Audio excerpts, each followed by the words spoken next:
Government ने एक notification निकाला था 2015 में, जिसमें कुछ जो प्रजातियां हैं पेड़ों की, जिनमें पहले ट्रांजिट पास लेना पड़ता था उनके परिवहन के लिए, उसके परिवहन से परमिट लेने की शर्त को अलग कर दिया था। उसको पब्लिक इंटरेस्ट लिटिगेशन में चैलेंज किया हाई कोर्ट में कि इससे डिफॉरेस्टेशन हो जाएगा। उसको चैलेंज किया था इस ग्राउंड पे कि उसका मिसयूज़ हो रहा है और बिना ट्रांजिट पास के ये इसका परिवहन कर रहे हैं। हमारे एनएचआई का रोल उसमें इतना था कि एनएचआई सड़कों को चौड़ीकरण के लिए और नई सड़कें बनाने के लिए जो कटाई होती है पेड़ों की, उसके लिए ट्रांजिट पास लेना पड़ता था कंसेशनर को, जो ठेकेदार है, और उन्हीं का परिवहन, उसी के बाद परिवहन होता था। इसमें हमारा नेशनल हाईवे अथॉरिटी का इतनी वो है कि जो पेड़ों की कटाई के लिए पहले नोटिफिकेशन के बाद परमिट की ज़रूरत नहीं थी, अब कंसेशनर को परमिट लेना पड़ेगा।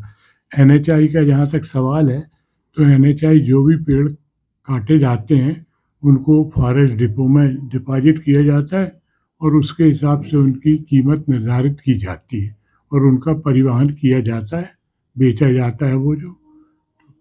तो इसमें एनएचआई का तो जो रिस्ट्रिक्शन रहेंगे उसको हम फॉलो करेंगे।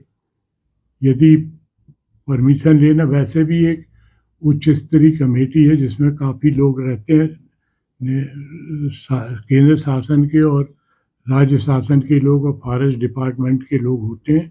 उसके बाद वो पेड़ों की कटाई की परमिशन दी जाती है। तो इसमें एनएचआई का कोई बहुत बड़ा रोल नहीं है, हमें केवल परमिशन लेके ही पेड़ों को काटा जाता है। यदि सरकार परमिशन नहीं देती तो रोड का जो अलाइनमेंट है वो चेंज किया जाएगा और ये कंडीशन होती है, कंसेशनर को उतना ही फॉरेस्ट लगाना पड़ता है। कोर्ट का फैसला क्या है सर इसमें? कोर्ट का फैसला ये है कि हर प्रजाति के जो भी पेड़ काटे जाएंगे उनका परिवहन के लिए ट्रांजिट पास की ज़रूरत होगी। बिना ट्रांजिट पास के वो पेड़ों को परिवहन नहीं किया जा सकता। तो उससे एक रोक लगेगी, जंगलों की बेहताशा कटाई हो रही है उससे। पर नेशनल हाईवे अथॉरिटी का इससे कोई बहुत ज़्यादा असर नहीं होगा, क्योंकि जो भी काम करती है नेशनल हाईवे अथॉरिटी, वो एनएचआई, वो उसके लिए उसको तो कानून के हिसाब से और जो नियम है उसके हिसाब से पेड़ों की कटाई होती है। और वो जो पेड़ों की कटाई होती है वो पेड़ डिपो में जाते हैं और वहाँ से उनकी बिक्री होती है। जंगलों की कटाई की जो नीति है उस पर भी काफी उसका नीति है, उसको कठोर हो जाएगी थोड़ा। पेड़ों की कटाई में थोड़ा कानून कड़े होने से कटाई कम होगी और हर तरह से बेहताशा कटाई नहीं होगी। इसमें नेशनल हाईवे अथॉरिटी का ज़्यादा कोई रोल नहीं है। इसमें जो प्राइवेट कटाई होती है और जो पेड़ों के, जंगल के पेड़ों की कटाई होती है, उसमें थोड़ा कानून की बाध्यता ज़्यादा हो जाएगी और उससे उस पर थोड़ा रोक लगेगी। कोर्ट ने कड़ी टिप्पणी की है सर। हाँ, कड़ी टिप्पणी की है। जो हो रहा है वो सबको मालूम है कि किस तरह से होता है, सरकारी नियमों का किस तरह से उल्लंघन होता है। एक रेफरेंस दिया है पुष्पा मूवी का भी कोर्ट ने। हाँ, वो वैसे ही है, उसी तरह से है सभी जगह। कोई भी वो ले लीजिए, आप एक्साइज ले लीजिए, फॉरेस्ट ले लीजिए, या टैक्स चोरी होती है, वो इसी तरह से होती है।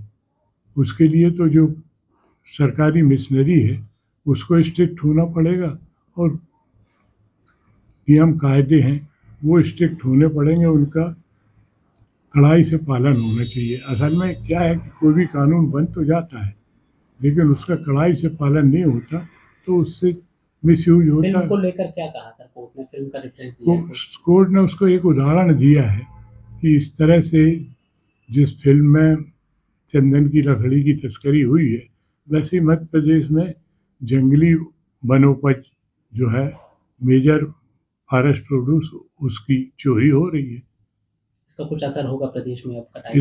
ठीक, कटाई में कुछ असर पड़ेगा इस उसमें पर। कटाई में असर पड़ेगा और अधिक कानून का पालन हो हर जगह तो कुछ भी नहीं हो सकता। चाहे ट्रैफिक ले लो, चाहे एक्साइज ले लो, चाहे और दूसरे सेल टैक्स इसके ले लो, जीएसटी का ले लो, कानून का पालन नहीं होता, इसीलिए गवर्नमेंट सरकार को नुकसान होता है।